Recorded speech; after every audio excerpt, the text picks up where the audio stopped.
It's time now. It's 6:03. So fine, let's get the process on. Okay. Keep some water handy with you because I wouldn't like you to miss anything. Deepak, good evening, good evening. Rambabu, good evening. Manoj, following all the steps, like I said. That's good. But make sure that you also use your own discretion. Okay. So nothing is to be followed word by word. You have to modify. You have to customize it according to what you think suits you best. Galaxy was waiting for me, teach us online. Okay.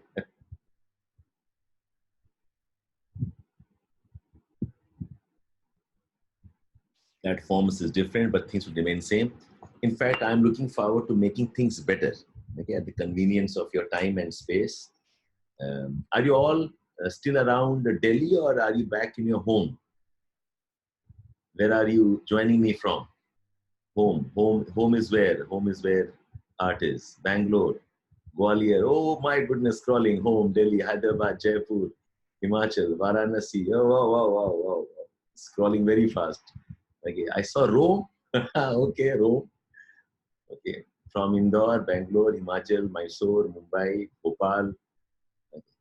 I think this is the best part of technology. You know, you all get to, link up and get to connect distance. Gorakhpur, Gaya, Amravati, Maharashtra, Dehradun, Gurgaon.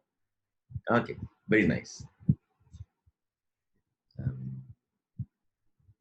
I have my daughter beside me. She's looking at all the proceedings and she says there was one from Belgium also.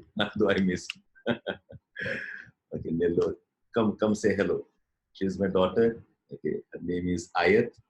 Okay, so she is not as quiet as she seems to be.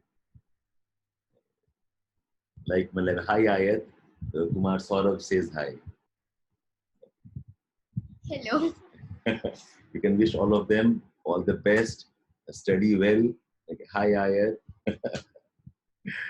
Chalo, she's one of the many daughters I have. So all of you sons and daughters. She's among the younger ones. Okay. Chalo, hi Ayat. Okay, Ayat is here. She's seeing her father teach. Okay, she's asking about summer vacations. Okay. Smile, hello little angel. Chalo, okay, she'll sit down here. She'll not disturb me. Okay, and we can start preparing from now. Okay, right. So guys, I think we have given enough time. It's now 6-7. Okay, it's 286 of us have joined. So another almost 90 to go. I hope they join us. Okay. So guys, all ready now? Okay. I have finally taken the call that I will teach channel morphology. The reason being, one is we have not done channel morphology in the last batch. We ran short of some time and the questions have not been asking. So I took the call of postponing that a bit. And importantly also because looking at the past year questions, I think channel morphology might become important this year. In fact, applied geomorphology, again, they have not asked too many of them, although they are slipping in one question. They have slipped in a question around geohazardous hazard management in Himalayas. They've asked this twice. They've asked in 2018 and also 16. So Kerala floods, like I've said, has happened. Landslides do keep happening. We do have problems of earthquakes and the rest. So I think applied geomorphology is going to be important. And applied geomorphology, otherwise also you can start applying to any question on India's regional development. It's a very applied area. It's a very applied area where agriculture planning, disaster management, dealing with floods, dealing with droughts, even droughts, because construction requires some amount of that, the geohydrology aspects, for example. So these two areas, I think we will have to do pretty well. So I've thought of starting today's lecture with channel morphology. Anonymous, I didn't get the schedule for webinar and not the user ID password. Schedule I have not shared yet. I just given a crude idea when we will have what. As far as the user ID password, you don't need it right now. We'll let you know. But the user ID password that you need for the Vajiram portal, you have to get it from Vajiram. Okay, you have to ask them. You should have got mail. Okay, you can confirm from there. Okay, so please let's get back to our discussion session now. Okay, so now your questions are uh, where can I find yesterday's class? Sukrit, we had a bit of a problem in editing yesterday's video. I need to edit it because the first 15-20 minutes when I was blind testing, even that got recorded. I'll share that with you. We'll put all the posts on your Vajiram portal. Vajiram portal, I'm sure you have your login IDs. In fact, today morning, I have used your portal to send some messages across. Okay, so you can check your portal. Audio is breaking. I think the audio at my end is fine. All the others, are you having a problem? Audio is clear. Audio is clear. No problem. No problem. No problem. Audio is fine. So, beta, I think some problem with your net connectivity. Okay, your net speed probably has an issue. That's why. Okay, thank you so much. I'm sure I've checked my net settings here. Okay, the audio. The problem with this is sometimes get blanks out. That's why. Okay. Okay, let's get started in that case. So I think no other questions in general. Cell morphology now. Now, if you recall geomorphology, okay, we are starting now, please. Okay, keep your pen paper handy. I'll let you know. Okay, how we can start off. Now, if you recall geomorphology topic, a pretty good amount of discussion is around rivers and fluvial systems. We have river discussions under the landform that it creates, the erosional, the depositional landforms. We have river discussions under Davis model. We have rivers as a part of even the erosional processes that LC, King, and Pink also referred to some extent. So rivers are a very important part of discussion in geography, in geomorphology. But if I categorize the broad areas under which rivers are studied, we have broadly 4 types of studies of rivers. One is river as an agent of denudation. River as an agent of denudation. What I mean by that is, I'm sharing my screen with you right then. Okay, now you can see the screen. I'm sorry about the PPT, although I tried my best, but some glitch again, I couldn't get it ready. So last minute, I thought I'll just jot in some facts so that you don't miss out the discussions, okay? So now in cell morphology, I was saying, yeah, we are ready now. On cell morphology, I was saying that there are 4 ways we study river and river systems. One is we study river as an agent of denudation, where a river is eroding, the river is depositing, the river is creating those landforms of erosion and deposition. This is what we have done in your Gochingleon, okay, and the initial discussions of fluvial.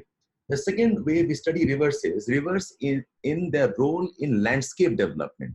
Now, when I say landscape development, I'm referring to the models, in particular the Davisian model. And we have done that too. How the rivers, they erode the landscape through their stages of youth, mature, and senile stage. So rivers as agent of denudation. And this idea of denudation now captured in terms of how they impact the overall landscape development. The third aspect of study of river is river as a part of a drainage basin. Now, if some of you have seen the videos I uploaded on the YouTube as a part of initial demo, I have said the same thing there.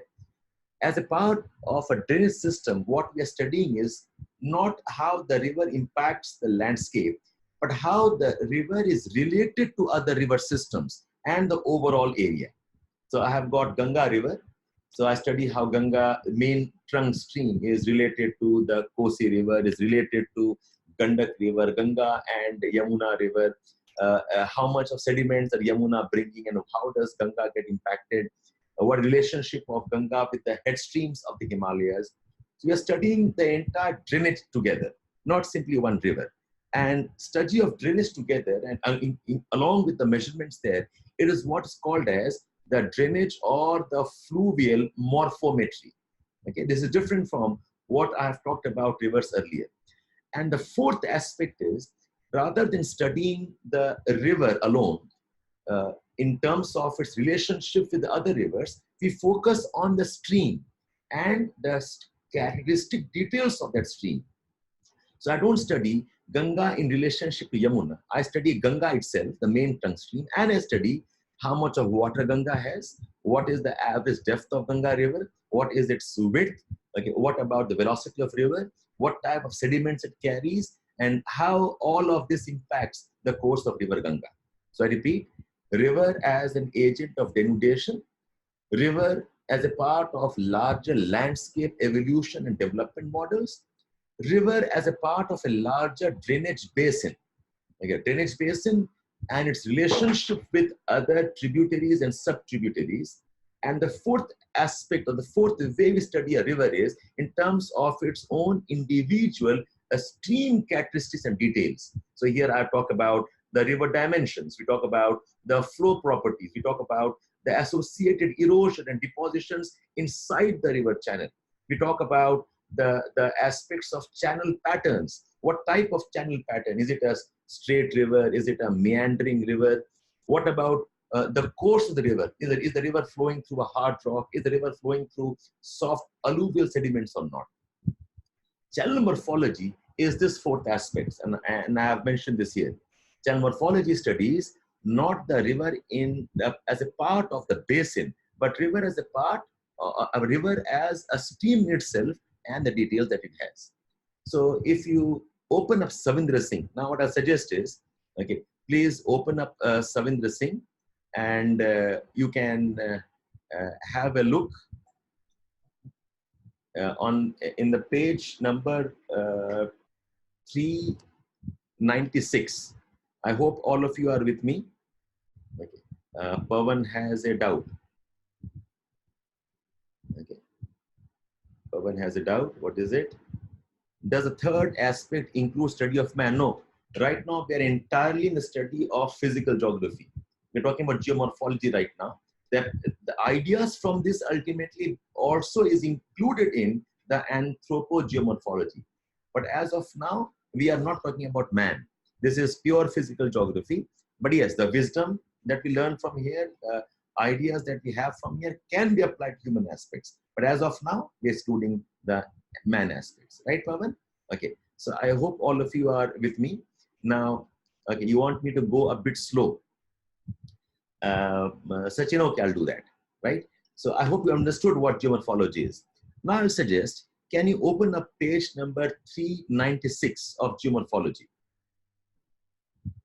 Lakshman, no, it is not watershed. When I say watershed, we're talking about man concept also. It is not man concept at all. Okay? So we're talking only about the river system physical geography. So you have all opened up page number 396. Now you please read along with me. Okay, I have the book with me. It says, channel morphology of a river channel morphology includes the consideration of channel geometry. Number 2, it says channel fluid dynamics. Number 3, it says hydraulic geometry, channel bed topography, and channel patterns. Can you all see this, please? The first paragraph, the broad heads. What does channel morphology include? It includes the study of, now that is what I will discuss here now. Okay, I'm again sharing my screen with all of you. Okay, so it says that, when we move into channel morphology, these are some of the terms that we are going to study about, where we talk about the channel width. We will talk about the crossover concept. I explain that to you. We talk about channel depth, the wetted perimeter, the channel slope, the channel Talvik, the channel length, and what type of sediments the river carries. The river can carry the bed load sediments. The river can carry suspended load sediments. We study the channel profile in terms of the shape of the Talvik, okay, through which the river flows. So just giving an idea. And the two more terms, something called as pools and riffles. Now, if you break up the concept of what is part of channel morphology, broadly we have 3-4 things. Number 1, channel morphology is about the channel geometry. So width is channel geometry. Depth is channel geometry. Wetted perimeter, the length of the river, okay, along the cross section, which is wetted by water, which is the length of the banks and the flow, is called as the wetted perimeter. Okay. Channel geometry also includes channel slope. The initial angle of inclination of the slope is channel slope. The Talvik, now this is a part of channel aspects, right? Channel length is again geometry. Anything you can measure in terms of length, breadth, height is geometry. The second aspect channel morphology includes is what is also called as the fluid dynamics. Now the fluid dynamics includes two things. One is the discharge, how much water is a river carrying, and number two, the velocity of the water. Okay, so if I see this here, so look at this list here. It says channel property, channel geomorphology is about the channel course. It's about the dimensions, about the flow property. The flow property is about discharge. It's about the volume of water flowing, okay, through the water, through the river, and of course also the velocity of the river. The fourth thing we include in this is the study of the type of sediments the river is carrying. There are two types of sediments. The sediments can either be in the river in a suspended form. So we call that as suspended load. Small particles, not heavy to sink down, but as the water is turbulent, the water is mixing, these small sediments can keep flowing with the water. We call this as suspended load. And the second type of the load or sediments is what's called as the bed load. The bed load makes up the floor of the river. It'll be heavier, larger sediments, coarse textured sediments. There'll be stones and boulders that make up the bed load. So channel morphology is studying channel geometry.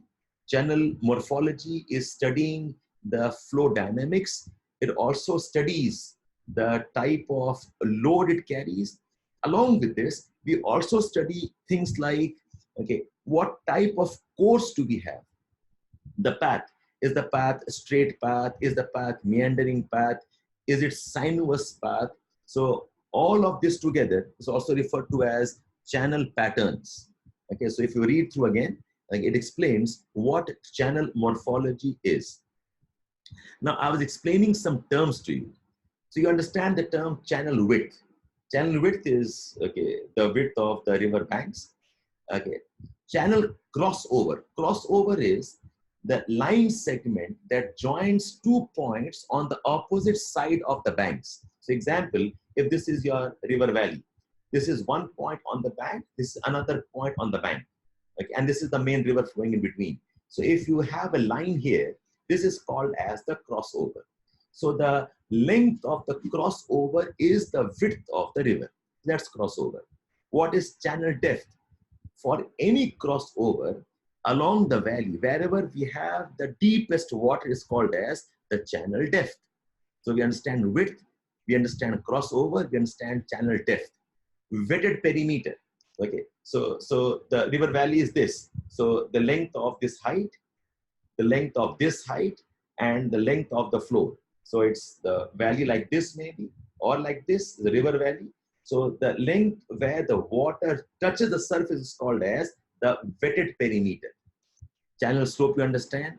Channel Talvik. Talvik is the long profile, the line along the longitudinal, okay, cross section. Bed load I explained. What is suspended load I explained. Channel profile, the cross section. Pools and riffles are one of the features on the channel floor. See, when a river is flowing, there are all type of depositions that we have.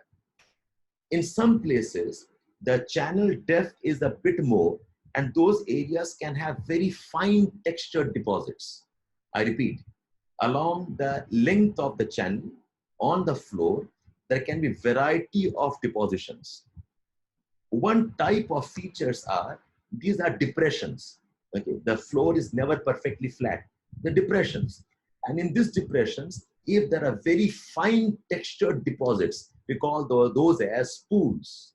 Whereas on the floor, if there are slightly coarse textured, slightly large stones and sediments, we call those as riffles. Essentially, pools and riffles are part of the topographical features of the channel floor. Okay, so pool and riffle, if you want to look up, you may look up page number 401. Can you all open page 401? Yes, you have opened up page 401. Look at the last 3-4 lines of this page.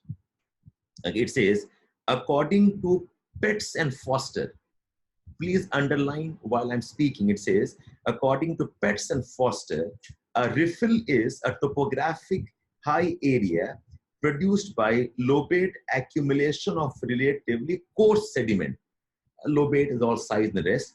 Basically, it's a higher area of deposition which has coarse texture sediments, whereas a pool is, next page, a pool is a topographical low, not as high, it's low on the floor, and is usually characterized by finer material.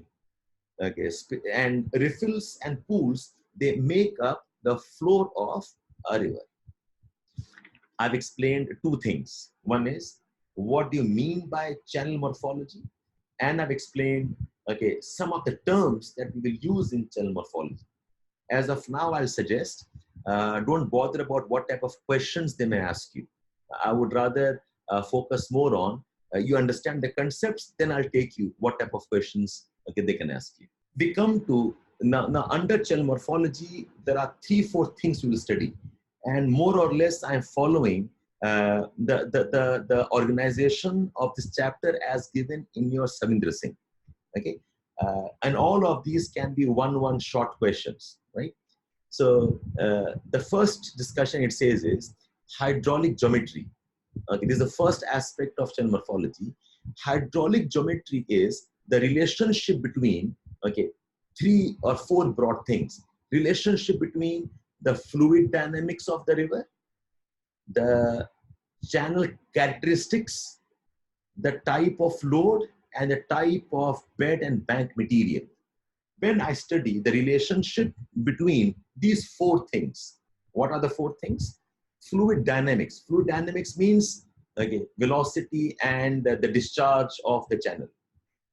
Channel characteristics, which is shape of the channel, okay, the sediment load, okay, the amount, the width of the river, the depth of the river, the slope of the channel. We call these as channel characteristics.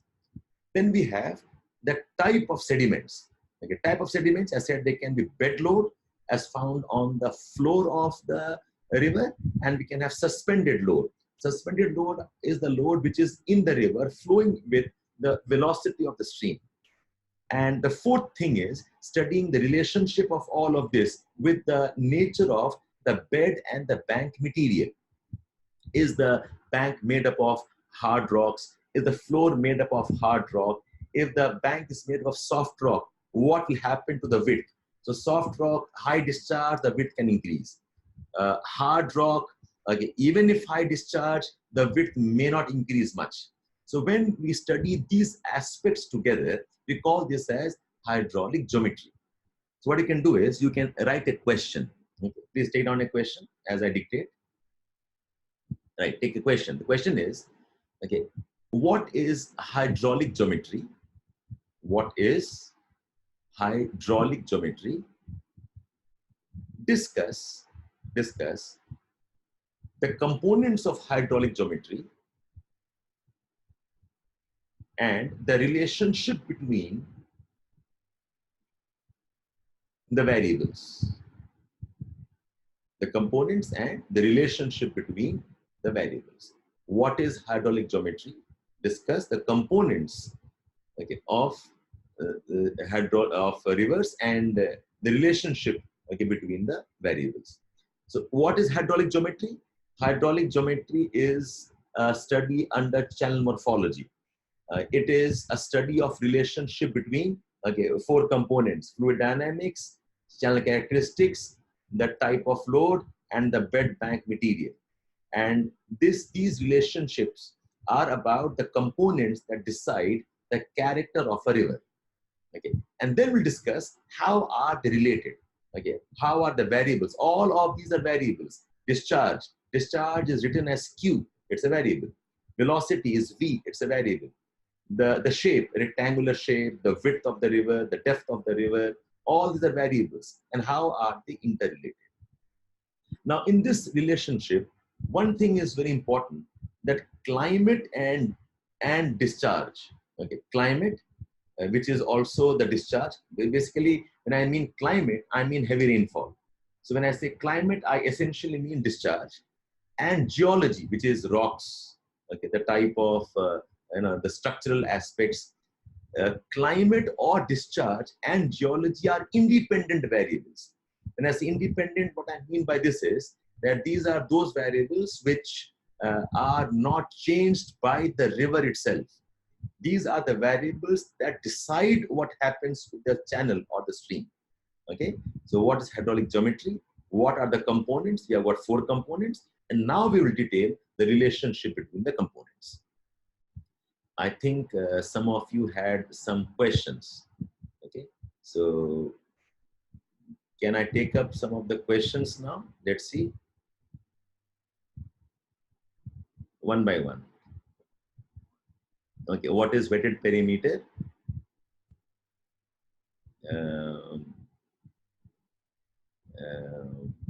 What is crossover? Okay, now listen. I repeat, what is crossover? So when so imagine this as the river valley. Okay, when this is a river valley, okay, if I stand on one end of the bank, if I join this point with the point exactly opposite, this segment is called as the crossover, and the length of the crossover is the width of the river. Is it okay, all of you? Okay, so crossover is the element, and the measurement of the crossover is the width. Is it okay? The element is called as crossover. And when I measure the crossover length, it is called as the width of the river. Okay. Now, what is Talvik? If this is the river, the course of the floor of the river. Okay. If I have a river, okay, the cross section of the valley floor along its axis, this is called as a Talvik. The Talvik can be smooth. Okay. The Talvik can be irregular. The Talvik can be concave. The Talvik can be convex. Okay. The Talvik is, okay, can explain the role of climate. Climate decides rainfall, as simple as that. Big deal. Climate is, okay, more climate, more rainfall, more discharge. Less, okay, dry climate, less rainfall, less discharge. Okay. Independent variables. Independent variables are those variables which do not depend on the river. Okay. They are independent. They are the ones that influence the river. That's how they are independent.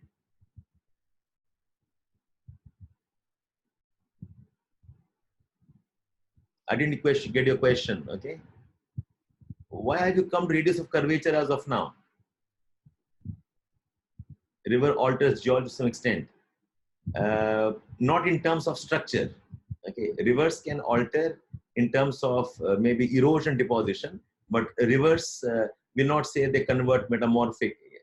There is role of water, but a river do not convert it like that. Not at least in a reasonable length of time. We talk about billions of years, maybe yes. Okay. Difference between Talvik and chill profile, the same things. Talvik and profile are the same things. So Talvik is slope or deepest point. Talvik is a line. Talvik is not the slope. Talvik is the line. The line can be steep or the line can be gentle. The Talvik in the youthful condition is steep. The Talvik in the senile conditions is gentle, almost flat. Pool versus riffle. Okay, pool will have fine textured accumulations. Riffle will have coarse textured accumulations. What is channel slope? The angle of the river with the horizontal. That's the slope of the channel. Geology of watershed. Now, I think you are missing the topic. Okay, both are depressions. No. Okay, pool is more like a depression, not riffle.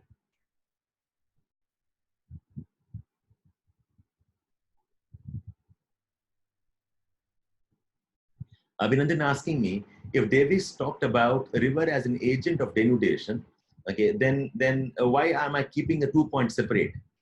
The difference is a river is an agent of denudation. Fine. Now, Davis' brilliance is he talks about the river as an agent of denudation as a part of a model.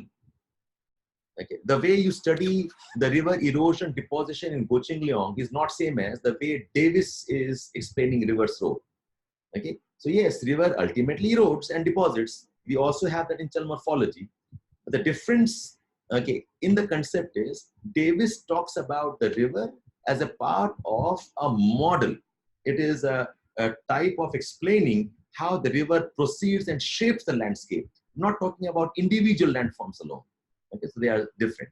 What is bank, bed bank? No, there's no bed bank material. The bed material is different. Bed is the floor, bank is the sides. So we study the material that makes up the bed of the river and the material that makes up the banks of the river. Okay, fine. We'll move on now. You can go back and rewind afterwards. Okay, more or less. Okay, otherwise we'll miss out on. Want channel shape width. Okay, instead of hydraulic geometry. Hydraulic geometry is all put together. Okay, geometry is all about measurement, the weight, depth. If you put all of them together, it becomes hydraulic geometry, as simple as that. Okay, so wetted perimeter. A wetted perimeter is the length of the section which is wetted by the water. So in a river, okay, we only have three sides: the banks, 1 and 2, and the floor. The top is not any side. So wetted perimeter is the length of bank 1, length of the floor, plus length of the other bank. This is called as the wetted perimeter. It does not have 4 sides, just 3 sides.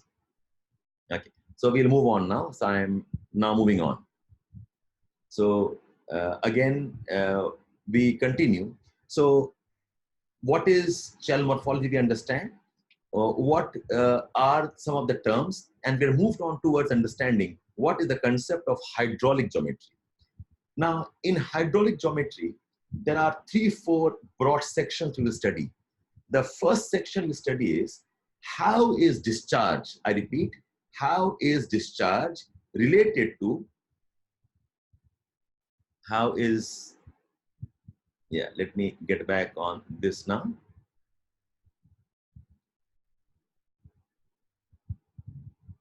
Yeah, how is the discharge related to 3 things: velocity, depth, and width. This in itself can be one question. Okay, so discharge is written as Q. You can see the Q here. This is discharge. Depth is written as D, velocity as V, and width as W. What is the relationship? Now, this is a bit of a very big concept. I'm just giving a small summary. There are a lot of variations in this. This page, I'll share the pages with you eventually. This page is enough for a 10-15 mark question. They ask you, okay, what are the studies of hydraulic geometry and discuss the relationship between them. This is the first discussion, the relationship between discharge and 3 elements of the river: the velocity, the depth, and the width. Now, we have some studies. The studies were done by Leopold. Please open the book along with me, page number 399. Page 399. Okay, we have the second column. Okay, you can see the section called at station relationship. We have this name called as L.P. Leopold and T. Maddock. Now, they have given some, in your notes, you can write this down. Okay, according to Leopold and Maddock, these are the equations. That velocity is proportional to cube root of discharge. I repeat, velocity is proportional to cube root of discharge. Depth is proportional to square root of discharge. And width is proportional to, okay, fourth root of discharge. Please hold all the doubts right now. Okay, the relationship between discharge, velocity, depth, and width. You have to remember just these 3 terms. That velocity is proportional to cube root of discharge, cube root, the third root. Depth is proportional to square root of discharge, and width is proportional to the fourth root of discharge. Your book talks about 2 conditions, what's called as at station conditions and downstream conditions. Now, I am taking the short way out here. Okay, leave downstream conditions, write about at station conditions. Will not have much of a difference in this. Okay, now in your textbook, please be back on the textbook, page 399. Okay, can you see the last paragraph? Okay, it says Leopold and Madoc in 1953 found the following average exponent values of B, F, and M.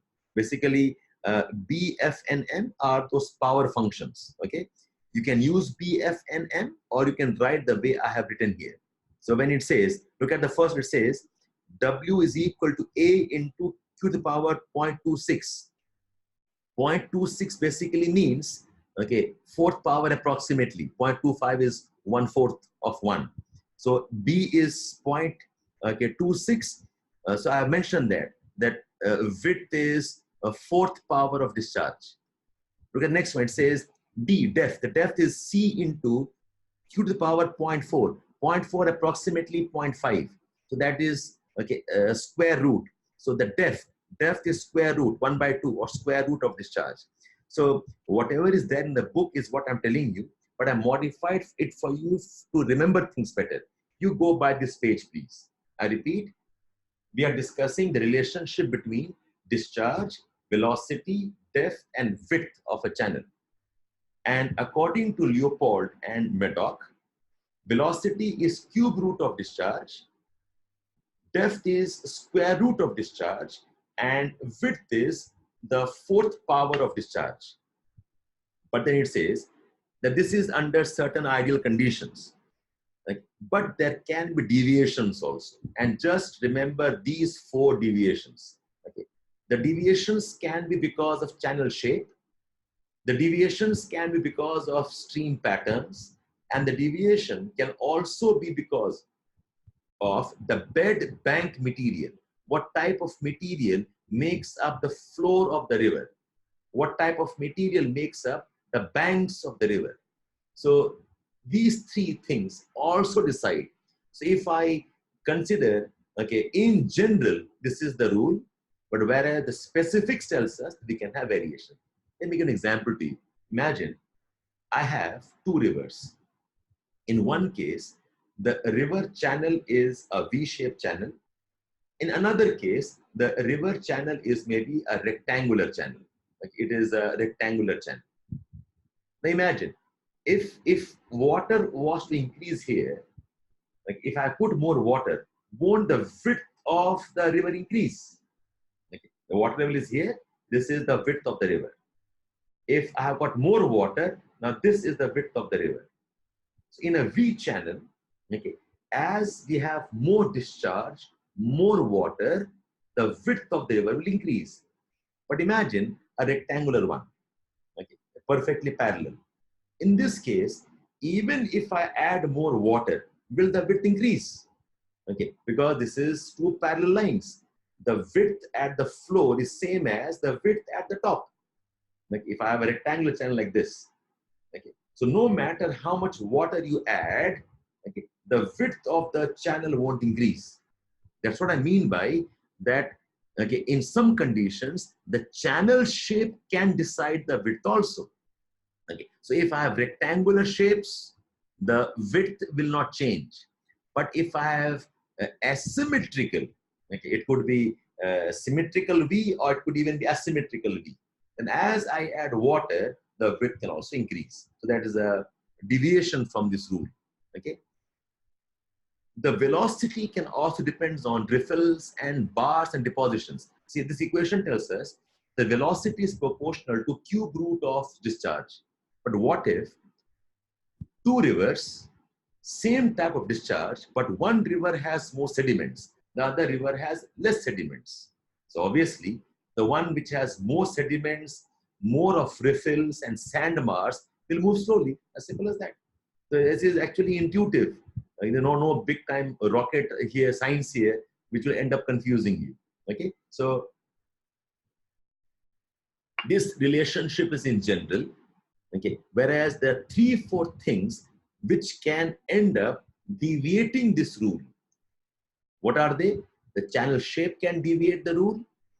The type of depositions, riffle and bars, okay, they can change the velocity. And also what type of nature of the rocks. So think of a channel that has very soft rock. So a slight increase in discharge, the depth can increase, the width can increase. The same river with hard rocks. So even if I increase discharge, neither will the width increase nor depth increase, because the river sediments, the river banks are not erodible. So given this equation, it's possible that this relationship is not obeyed strictly. Like if the rocks are harder, maybe the dimensions can change more rapidly. If the rocks are softer, the dimensions probably can change more rapidly. So this is the summary of how is discharge related to velocity, depth, and width. Now, if you go back to your Savindra Singh textbook, page number 400. I hope you're all with me. Page number 400. So the first column is about these deviations. If you look at the previous page, go back to previous page 399. We have the relationships here. The relationship where W is A and D is equal to C into Q and so on. The next page tells us, look at the first line, says, page 400, first line says, it may be mentioned that local conditions distort such linear relationships as variation in, it says, what are the factors that distort? Shape of the channel, stream pattern, the bed and the bank material, and so on. So if you read this paragraph, it is more or less a summary of what I've told you here. So I hope you have got the hang of how to write an answer if they ask you how is discharge of a river dependent on, or rather how is the width, depth, and velocity related to and dependent on the discharge aspects of a river. So you have any questions to ask me? Want to clarify?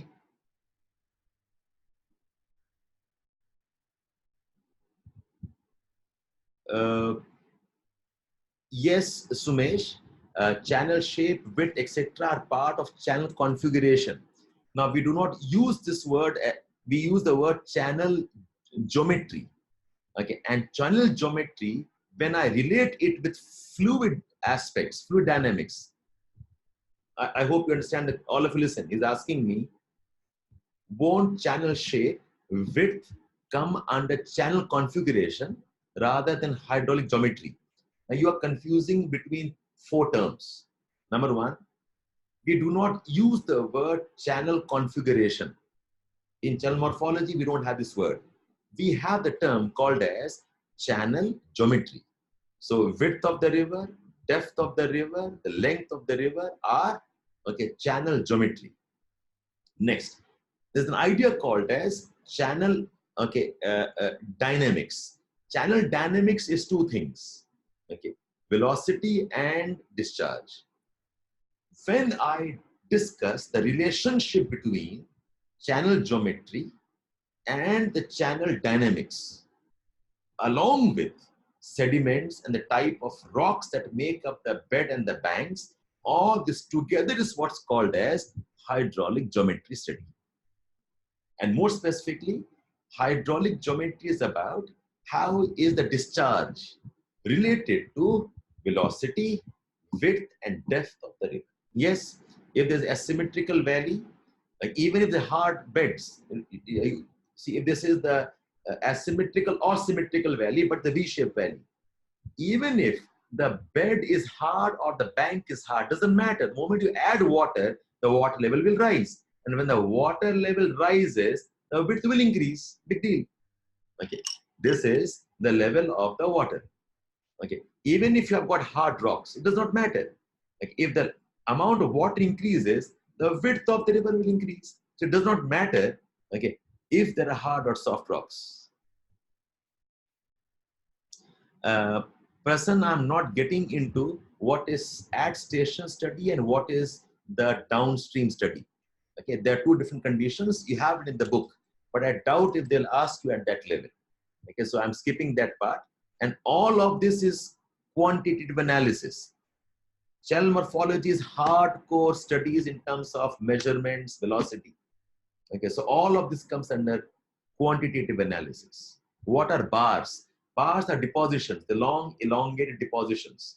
There's something like sand dunes. In the river case, we call them as bars. Okay, point bars to be more exact. The word bar, you are more familiar with the coastal bars. The bar is a type of elongated deposition. Can I repeat the question I asked? So what is hydraulic geometry? What are its components? And discuss the relationship between the variables.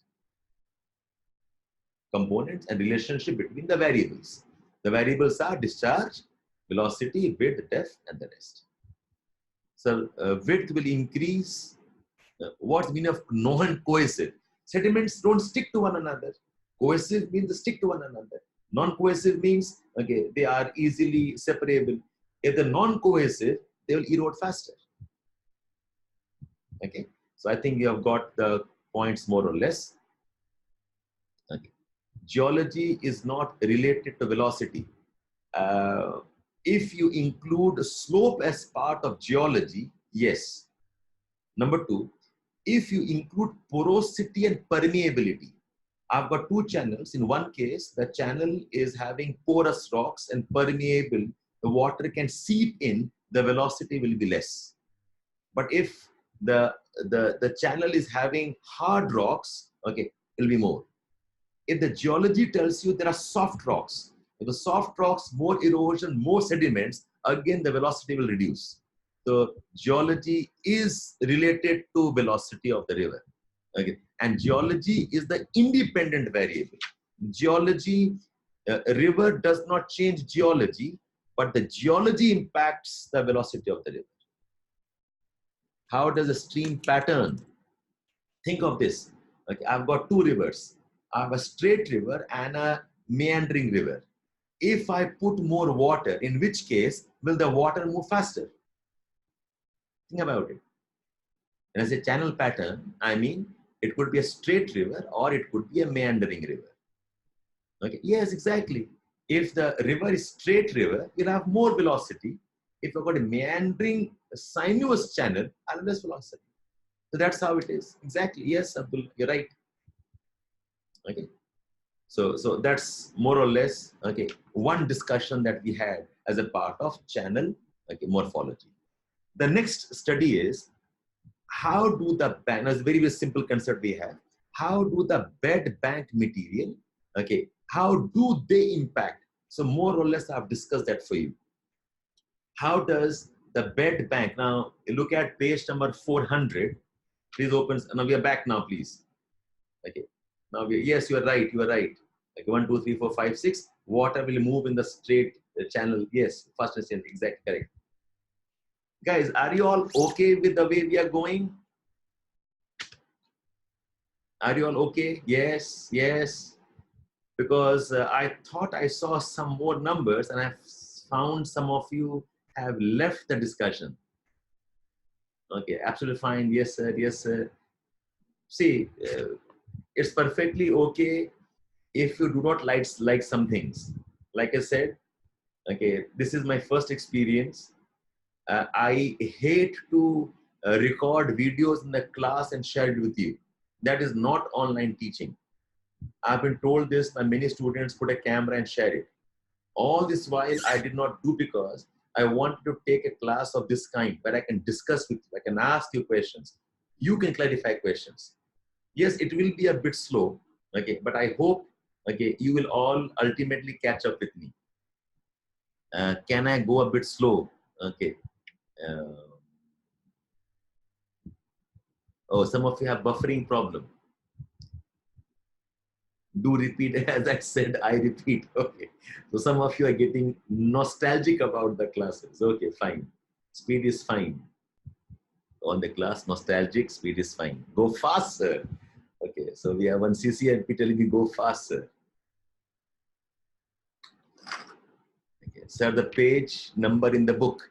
I am with page number 400. Okay, I have just finished off to one concept, okay, which was in page 310, 400. I'm starting off another topic. I haven't attended the whole lecture properly. Galaxy, why? Where were you? I thought you were here. Which Savinder Singh are you using? Oh, Meri Jaan, kahan the abhi tak aap? I'm using Geomorphology by Savinder Singh. Okay. So you missed yesterday's class. Okay.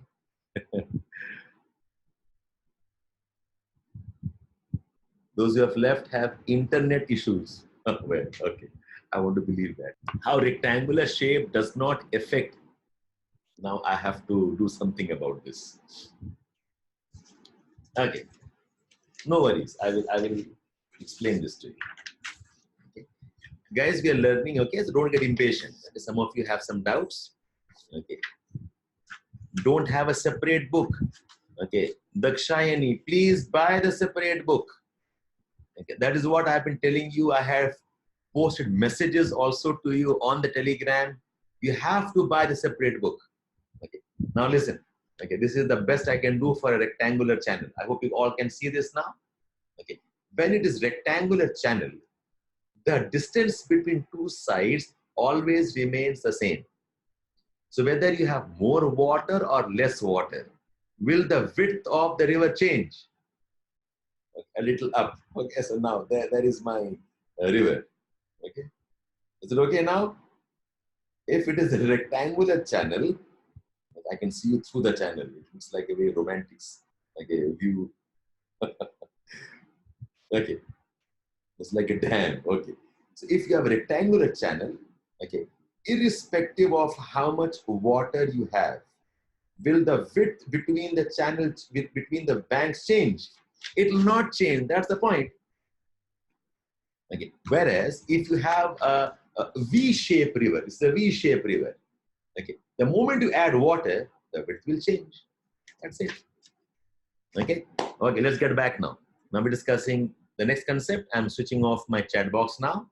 Okay. I'm sharing, okay, my screen again with all of you. So here it is. Okay, so we have done this relationship. The next is a very, very easy concept. It says, how does the bedrock and the bank material, how are they related to hydraulic geometry? So we discussed how the discharge controls hydraulic geometry, width and depth. Now, how do the bank and bed material control the hydraulic geometry? Here I mean again, okay, the width, the depth, the discharge, and so on. The very easy point says if the material is cohesive, like the sediments can stick together. If they're cohesive, automatically the erosion will be less, so the width and depth won't change much. Big deal. Okay, so less erosion, okay, will not change much. And if the erosion of the banks is less, what will happen is the water will start moving faster. See, it's like this. A river has a fixed amount of energy with itself. The energy can either be used for erosion or it can be used for transportation. Okay. And if the river neither erodes much and doesn't have much of sediments to transport, the entire energy is the velocity of the river.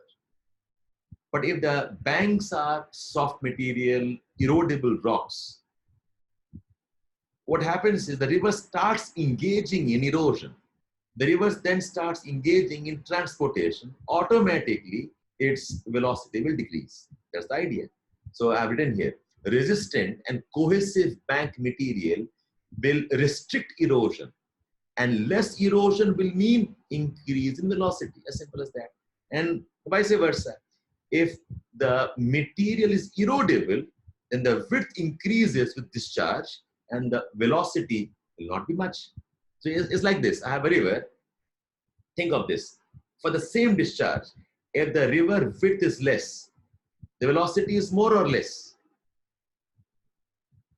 Velocity will be more. For the same discharge, if the width is more, will the velocity be more or less? The velocity will be less, exactly. It's like a jet stream type, remember? So if you constrain the width, the velocity increases. If you expand the width, the velocity will decrease. How do you expand the width? By more erosion. So if the bank material are more erodible, the width will increase, velocity will fall down. But if the bank material is not erodible, okay, then with more discharge, the velocity will increase. As simple as that. So it's a very simple concept. Okay, I've summarized this. This is in your page number of 401. 401. Okay, the first column, the paragraph that you have. Okay, so I don't need to read this for you here. So this summary is largely from that part.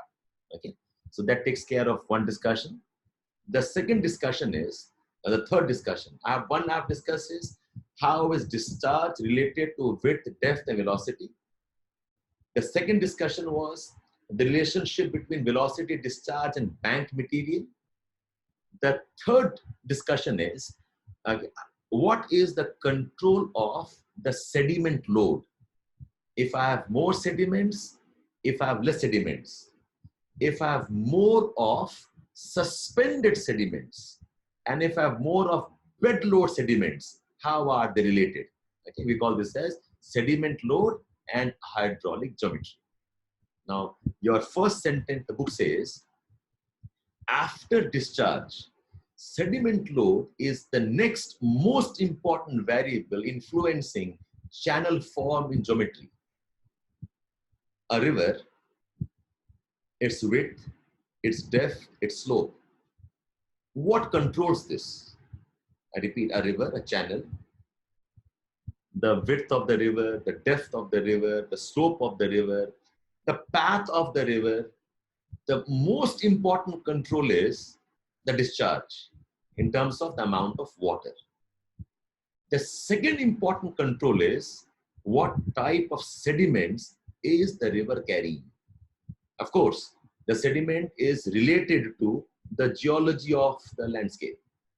So a very powerful sentence. Okay, you can read along with me. Page 401, first column, sediment load and hydraulic geometry. It says, sediment load of a river channel falls into two broad categories. I hope you all are with me, underlying the pages. And those who don't have the book, make sure you buy this book. Okay, Geomorphology by Samindra Singh. You should have bought it because I have told it yesterday. I have told that to you on your Telegram posts also. But whatever is it you didn't buy, okay, so please do buy this. It says, sediment load of a river channel falls into two broad categories. That is, suspended sediment load and the bed material load. Suspended load is the light sediments which are in the water itself. Okay, they are floating in the water with the water velocity. And the bed material load, the sediments which are on the floor. It says, it may be pointed out that sediment load is the second most important variable which influences channel form and hydraulic geometry. Okay, so after discharge, this is a very important control of the channel morphology. And how does it control is the question. Okay, now I have summarized that up for you. There are two types of loads, suspended load and bed load. Now, the principle is the suspended load, the load which is in the water, the suspended load is transported most efficiently when the water has more velocity and also turbulent, okay, velocity. It requires a lot of churning. Okay. If it is flowing smoothly, quietly, the suspended load will start falling down.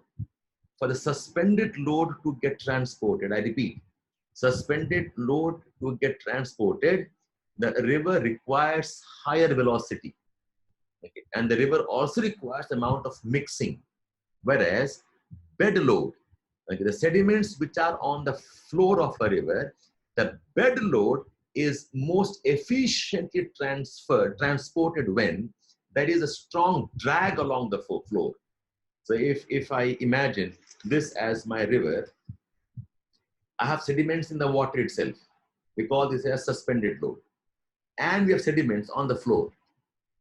The floor sediments can be moved only when there is a strong drag, a strong traction, there is a shear traction which can pull. Whereas the suspended one can move if there's high velocity. Now you tell me, in which case will we have stronger drag on the floor? I repeat, in which case will a river experience more drag on the floor? When the river is a deep river or when the river is a shallow river? Yeah? In which case, okay, will it experience more? When the river is a deep river or when the river is shallow? Yes, when the river is a shallow river. When it's a deep river, the water on the surface will move faster, but with depth, the water will become slow towards the floor. Whereas if it's a shallow river, think of rapids.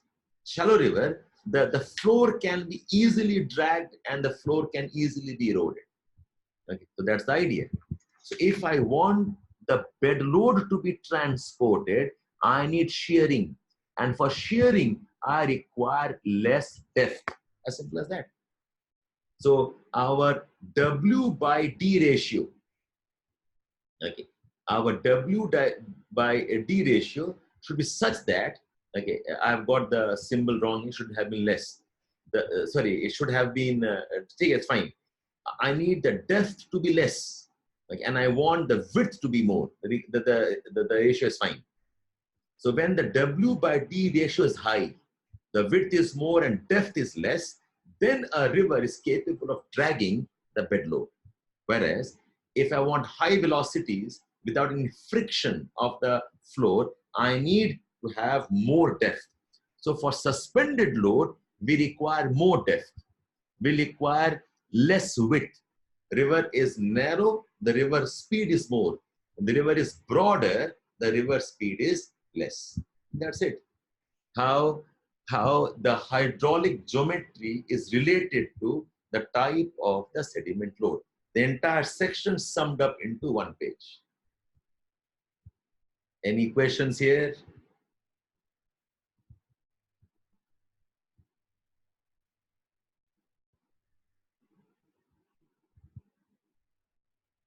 Yeah.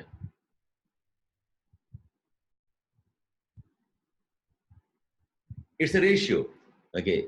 If the width is less, okay, the depth is more, automatically, because see, if the depth is less, okay, just hold on, please. If the depth is less, the friction of the floor will more. So the river will become slower. The depth is more and the width is less. The river speed link is like a jet typical.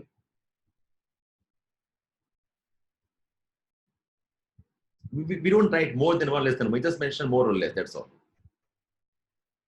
Feynman, Lawson, don't confuse all of that here, please. Okay, that is not channel morphology. That was actually based on some other concepts. Okay, let's not confuse here. Feynman, Lawson talk about many other things.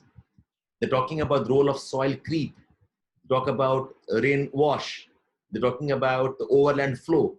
This is about channels. Okay, Feynman, Lawson's ideas, they're about soil creep. That's not channel, this is channel morphology. So don't confuse it. Channels are artificial, natural, either ways. Okay, any passage of confined water flowing is a channel. It can be natural and artificial. In fact, just listen to me. See, I remember there was a couple of debates that we had about river Yamuna in Delhi some time ago. I think you all know about Sridharan, right? The Metro Man. Okay. The Metro Man said that the kind of pollution we have in Yamuna, to reduce the pollution of river Yamuna, the pollutant, he said, make retaining walls and make the river channel less so that the river can start flowing fast. This was a suggestion by Sridharan. He said to remove the pollutants, to remove the sediments and all the toxic matter. He said the only way to do it is, okay, the channel of the river Yamuna must be reduced, should be narrowed down, so that the speed of the river increases and the pollutants get washed away. like what they had done for River Thames. River Thames, once upon a time, was one of the most polluted of the rivers. And they did, this is called as river training. Okay, this has an applied aspect to it. In river training, this is what they do. They confine the river, they draw, they make cement banks, and they make the river narrow. When they make it narrow, the speed of the river increases and also the depth. And that's how River Thames is now one of the important navigable rivers of UK, of Europe for that matter. That's the logic they're using. That if you want to increase the velocity and in the process increase the transportation of suspended sediments, the idea is reduce the width. So the W by D ratio will automatically reduce. This will increase chance of floods. Yes, it will impact a lot of other things. And Sridharan came under intense criticism. Many people criticized him that he is probably using too much of technology in problems of ecology. And then he decided to shut up. So the kind of trolling that he got back then, since then he has not talked about what we can do about River Yamuna. What is a channel form? Form the shape. Channel form means the shape of the river, rectangular shape or whatever. Will it not reduce bed load? No, it will not. If reduce the width, the level of the water will increase. So much so that the water at the bed level will not be moving much. So the deeper river you have, less will be the erosion at the floor. And the shallow river you have, more is the erosion along the floor. Okay, so that takes care of this discussion. So guys, are you okay to continue with me? It's almost 1 hour, 15 minutes. Yes, yes, yes, yes. So what we'll do is, listen, I know it's not easy studying under online conditions. Yes, yes. Wow, I love you guys. If I ever need encouragement, if I ever need motivation, I need to go online. I don't see you. Please continue. Brilliant. Yes, we love you, sir. I love you too.